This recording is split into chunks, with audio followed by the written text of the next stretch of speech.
قدمت على اكتر من وظيفة ومفيش ولا رد، بالرغم من السيرة الذاتية بتاعتك مكتوبة بطريقة كويسة ومليانة خبرة، تعرف ان ممكن يكون السبب ده بسبب الريبورت ده هو اللي بيقرر مصيرك. بيكون بسبب كلمات معينة تكون موجودة في السيرة الذاتية. لو الكلمات دي مش موجودة فهو بيرفض السي في تماما.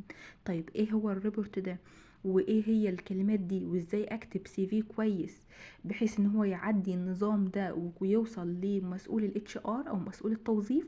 هنعرف الكلام ده في الحلقة دي وفي الحلقات الجاية. سلسلة حلقات جاية بتتكلم عن ازاي اعمل سي في بنظام الاي تي اس. طبعا نظام الاي تي اس ده هو نظام بتستخدمه اكتر من 90% من الشركات والاماكن. علشان ايه؟ علشان تفرز السيرة الذاتية وتختار ايه هو السي في المناسب وايه هو السي في اللي مش مناسب. طب هي بتختار السي في ده مناسب او مش مناسب على اساس ايه؟ بتختار السي في مناسب على اساس كلمات مفتاحية بتكون موجودة في السيرة الذاتية. ايه هي الكلمات المفتاحية دي؟ كلمات خاصة بالوظيفة اللي احنا بنقدم عليها. طب وممكن اعرفها ازاي؟ ممكن ان انا اعرفها ان هي بتكون موجودة في الوصف الوظيفي او اعلان الوظيفة اللي بيكون موجود، وده هنعرفه خطوة خطوة مع بعض.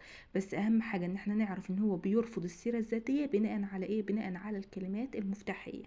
طيب ايه هو نظام الاي تي اس؟ نظام الاي تي اس ده او الابليكان تراكنج سيستم، ده هو يعني ايه؟ ده برنامج بيقرأ السيرة الذاتية وبيقرر مين اللي هو هيكمل ومين اللي هيترفض. بيقرر ده قبل ما السي في اصلا يوصل لمسؤول الاتش ار. طيب هو بيشتغل ازاي؟ بيحول السيرة الذاتية دي لنص قابل للبحث. يعني هو بيحولها بدل ما هي مثلا ملف بي دي اف لنص قابل ان هو يبحث فيه. تمام. طيب بعد كده بيدور على كلمات مفتاحية مرتبطة بالوصف الوظيفي، كلمات خاصة بالوظيفة اللي انت مقدم عليها. لو الكلمات دي موجودة فاوكي انت مقبول، لو الكلمات دي مش موجودة فخلاص هو بيعمل ايه؟ رفض للسيرة الذاتية بتاعتك. طيب تمام. لو الكلمات موجودة والسي في كويس فهو بيوصل السي في من ضمن اكتر من سي في لمسؤول الاتش ار، وبعد كده مسؤول الاتش ار بيفحصهم ويبدأ ان هو يتواصل معاك بخصوص مين؟ بخصوص اللي هو الانترفيو. طيب ولو ما لقاهاش بيحط السي في ده فين؟ في سلة المهملات، حتى لو انت مؤهل وعندك خبرات كفاية. يعني طب يعني ايه مثلا الكلمات المفتاحية دي او زي ايه؟ ممكن مثال ان انا عندي لو وازاي اعرفها من اعلان الوظيفة. مثال مثلا ان هما في اعلان الوظيفة محتاجين حد خبرة في برنامج الاكسل واعداد التقارير وتحليل البيانات. انت مثلا السيرة الذاتية بتاعتك كاتب فيها ان انا اجيد استخدام الكمبيوتر وتحضير الملفات. طيب هو انت باعتقادك ان انا اجيد استخدام الكمبيوتر وتحضير الملفات ان انت كده فاهم في الموضوع ده، بس هو بيدور على كلمات معينة في كلمة اكسل او اعداد تقارير او تحليل بيانات. كل ده مش موجود عندك في السي في، فاذا هيرفضها. حتى لو انت فاهم ان فكرة استخدام الكمبيوتر دي حاجة عامة ومعنى كده ان انا عارف كل حاجة، بس هو الكلمات المعينة اللي هو بيدور عليها، لان طبعا ده برنامج او نظام في الكمبيوتر فهو ده آلة، فمش هيفهم غير الكلمات اللي هو بيدور عليها بس. تمام. انواع السيرة الذاتية. بعد ما اخدنا يعني ايه سيرة ذاتية، خلينا نتكلم عن انواع السيرة الذاتية. السيرة الذاتية لها 3 أنواع. في 1 السيرة الذاتية الزمنية، 2 السيرة الذاتية الوظيفية، 3 السيرة الذاتية المركبة. طيب ايه الفرق ما بين كل نوع؟ السيرة الذاتية الزمنية دي بتركز على مين؟ بتركز على الترتيب الزمني للخبرات. يعني انا عندي مناسبة لمين اكتر؟ مناسبة للاشخاص اللي هم عندهم خبرات واشتغلوا في اماكن كتير ومفيش فجوات في النص. يعني انا شغال من من مثلا من 2017 ل 20 في شركة كذا، من 20 ل 22 في شركة كذا، من 22 ل 24 في شركة كذا، وهكذا. مفيش فترات في النص ما اشتغلتش فيها. مناسبة للاشخاص اللي هم شغالين باستمرار. تمام. طيب وهم شغالين اوريدي، يعني هم عندهم شغل. مش مناسبة للاشخاص اللي هم خريجين لسه خريج، او الشخص اللي هو غير مجال شغله اكتر من مرة. يعني انا مرة شغال كول سنتر، مرة شغال سيلز، تمام، مرة مثلا اتعلم برامج تصميم او مونتاج وكده واشتغلت برضو. فايه انا كده بغير مجال شغلي اكتر من مرة. تمام. فدي مش مناسبة ليهم، مناسبة ليهم اكتر. يبقى انا عندي الزمنية دي مناسبة للاشخاص اللي هم مين؟ مناسبة للاشخاص اللي هم عندهم خبرة. طب بستخدمها ازاي؟ انا عندي في الخبرات المهنية بكتب الخبرات المهنية من الاحدث للاقدم. يعني الشغل اللي انا شغال فيه حاليا بكتب مثلا انا محاسب في شركة س من 2000. ده شغل حالي ماشي، انا شغال فيه من 2000 مثلا 24 لغايه دلوقتي، الوقت الحاضر. تمام. طيب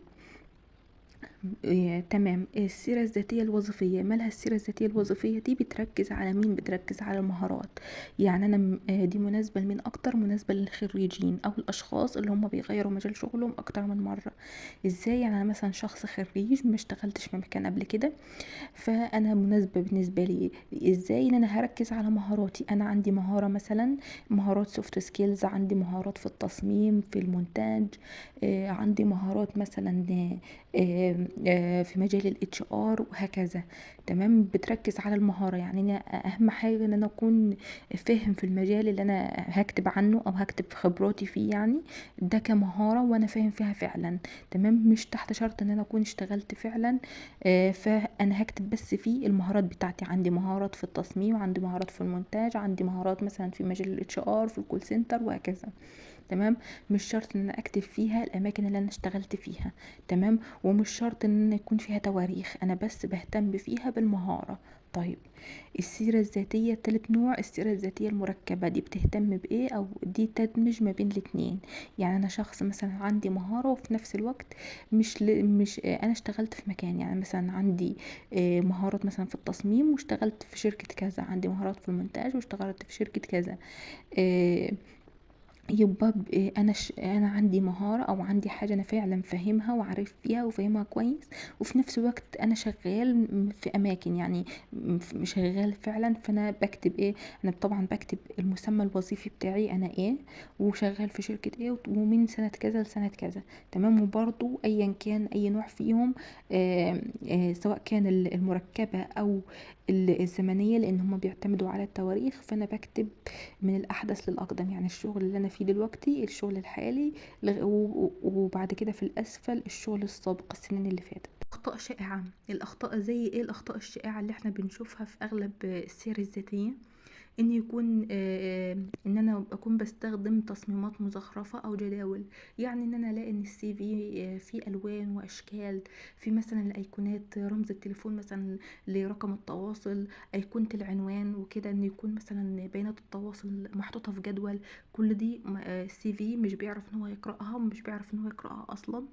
ان ما يكونش ده رقم واحد. رقم اتنين، عدم وجود كلمات مفتاحية من اعلان الوظيفة. طبعا هو اصلا نظام الاي تي اس الحاجة اللي هو بيقبلك او يرفضك على اساسها هو وجود كلمات مفتاحية، فما فيش كلمات مفتاحية من الاعلان بتاع الوظيفة، فانت مرفوض. تمام.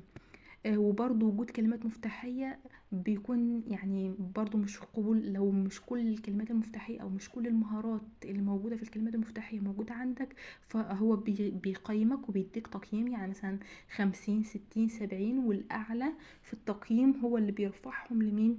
لمسؤول الاتش ار. طيب تالت حاجة، ان انا عندي التنسيق الملف يكون غير مناسب، زي ان هو مثلا يكون بصيغة بي ان جي.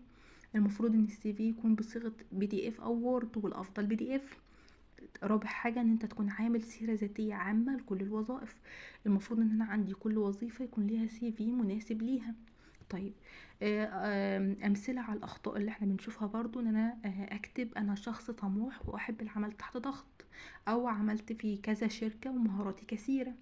ايه الصح؟ الصح ان انا مثلا لو على المثال السابق اللي هو كان طالب شخص خبرة في الاكسل واعداد التقارير، ان احنا نكتب خبرة في تحليل بيانات المبيعات باستخدام اكسل والاس كيو ال، وادرت حملات تسويقية عبر جوجل ادز، مما زاد التفاعل بنسبة 40% مثلا او 50% على حسب فعلا شغلي.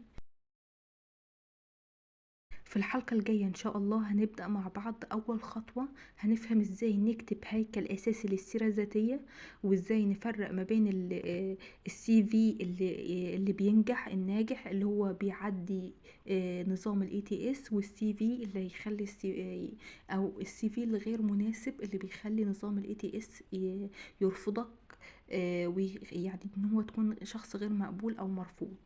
تمام. مستنيينك الحلقة الجاية بإذن الله علشان نبني مع بعض سيرة ذاتية تفتح لك أبواب الفرص.